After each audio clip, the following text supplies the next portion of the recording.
फवाद जुनैद, मैंने कल एक खबर सुनी थी कि वो अपना इंडिया में भी लोड शेडिंग हुई है और 2 दिन हुई है जी।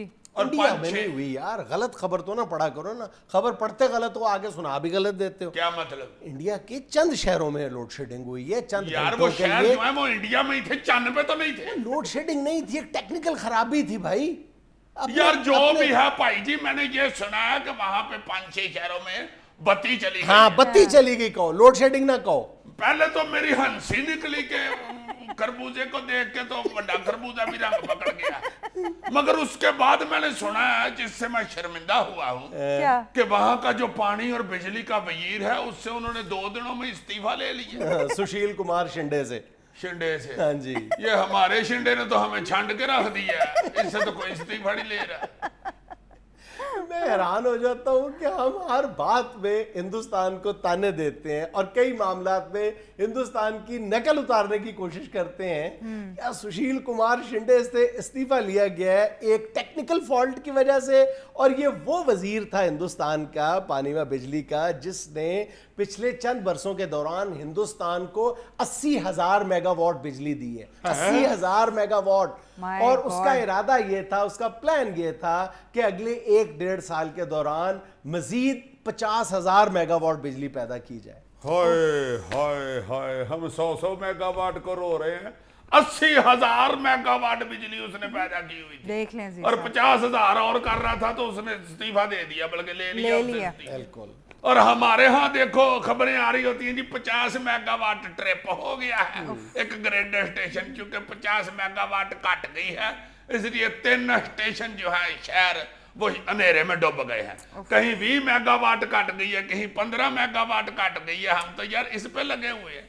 यार मैं तो ईमान से कल का बड़ा शर्मिंदा फिर रहा हूँ। ये शर्मिंदगी कौन की से बात हमारे है। इतने लाडले वजीर हैं और कौन सी इतनी लाडली हुकूमत है, ये क्या कर रहे हैं हमारे साथ इनकी यार? जरा अपने वज़रा की जरा परफॉर्मेंसेस देखो और इनके नाज नखरे देखो। मतलब एक मोटी सी बात है समझने की कि हिंदुस्तान की जरा इकोनॉमी पर नजर डालो और फिर उनके वज़रा के जो अखराजात हैं वो देख लो। शर्म आनी चाहिए हर पाकिस्तानी को। मैं ये समझता हूँ पाकिस्तानी को इसलिए कह रहा हूँ कि इन हुक्मरानों को भी तो हम ही इलेक्ट करते हैं ना, बिल्कुल। और साल 6 महीने बाद दोबारा इलेक्ट करेंगे इंशाल्लाह, देख लेना इंशाल्लाह। इन्हीं लोगों को करेंगे। अब बिल्कुल अगले साल हमने को बकर मंडी से तो वजीर लाने नहीं। जरा उनकी इकोनॉमी तुम देखो कि सिर्फ हिंदुस्तान के अंबानी ब्रदर्स जो हैं, आज अगर कराची स्टॉक एक्सचेंज की जितनी भी लिस्टेड कंपनी है वो सारी की सारी भी खरीद लें तो उनके पास फिर भी $30 अरब इजाफी बच जाते हैं।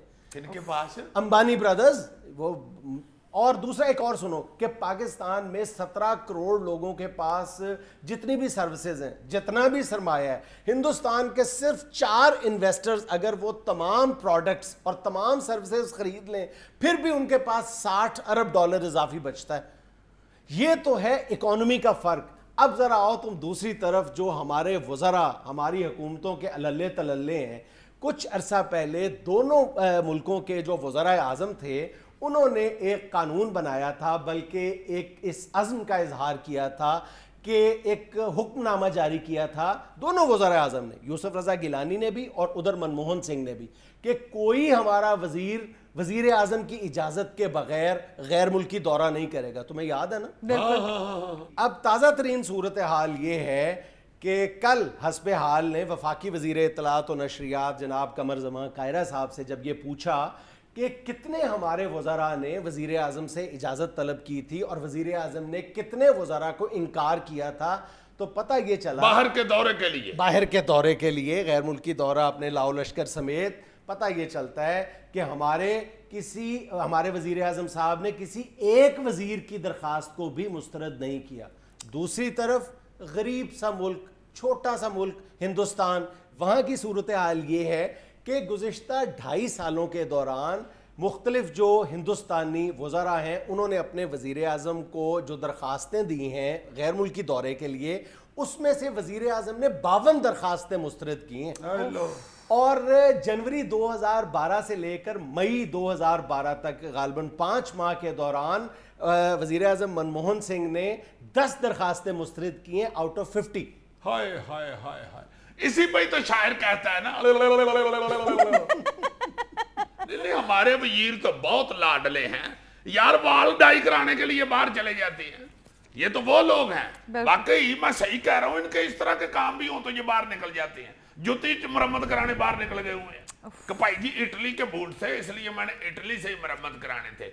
ये जो मेरे बूटों का इंजन है ना जी, ये इधर का मिस्त्री समझता नहीं है, इसके वैसे भी स्पेयर पार्ट इधर से नहीं मिलते, इसलिए मुझे इटली से जाके ये जूता गंढाना पड़ता है। यार किस मुंह से हम आवाजना करते हैं। अभी कुछ दिन पहले पोलैंड में क्लाइमेट कॉन्फ्रेंस हुई है, जिसके लिए हिंदुस्तान की वजीर माहौलियात ने जब मनमोहन सिंह को दरखास्त दी है, तो मनमोहन सिंह ने खुद वो दरखास्त देखी और वो तमाम दरखास्तें वहाँ के वजीर आज़म खुद मॉनिटर करते हैं कि क्या हमारे वज़रा का फ़लाँ कॉन्फ्रेंस में जाना ज़रूरी है या नहीं, या हमें कितने फ़वायद हम फ़लाँ दौरे से समेट सकते हैं। उन्होंने वजीर माहौलियात की दरखास्त मुस्तरद की और ये लिखा है कि आपका ज़ाती तौर पर वहाँ जाना मुझे ज़रूरी दिखाई नहीं देता। उसी कॉन्फ्रेंस में हमारे वजीर माहौलियात हमीदुल्ला आफरीदी साहब अपने 9 साथियों समेत वहाँ पर तशरीफ़ ले गए थे, और पता नहीं कि उस कॉन्फ्रेंस के नतीजे में माहौलियात के हवाले से पाकिस्तान को कितना फ़ायदा हुआ होगा, मुझे नहीं पता। तो 9 बंदे साथ क्यों ले गए थे? साथ कोच और रेफरी भी जाना जरूरी होता। तुम्हें वो नहीं याद है अपनी ये फरदौस शकवान साहबा,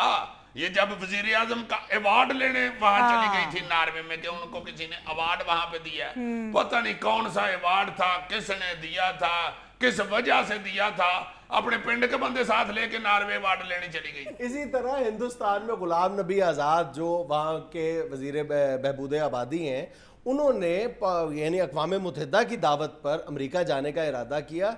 वज़ीर आज़म मनमोहन सिंह ने उनकी दरख्वास्त मुस्तरद कर दी, बाकायदा बहस मुबाहिसा हुआ इस बात पे, लेकिन वज़ीर आज़म मनमोहन सिंह ने नहीं बात मानी, उनको नहीं जाने दिया। और हमारे वजीर जो जाते हैं वो अकेले भी नहीं जाते ना, स्यापा ये है, वो तो इस तरह जाते हैं जैसे गरीब आदमी बड़ी ईद पे बकरा खरीदने नहीं जाता। सारे बच्चे साथ लेके, बड़ा मुंडा भी साथ होता है, छोटा भी साथ होता है, एक उसके साले का बेटा आया होता है उसको भी साथ ले जाता है, और बकरा लेने जा रहे हैं। बेगम भी कई दफा बेचारी चंद्रिया बुरखा लेके साथ चली जाती, मैंने भी वहां वाला बकरा ले जा के। ये तो इस तरह चाहते हैं बाहर दौरा करने के लिए। मैं यहाँ में लेना एक छोटा सा वक्फा, हमारे साथ रहिएगा।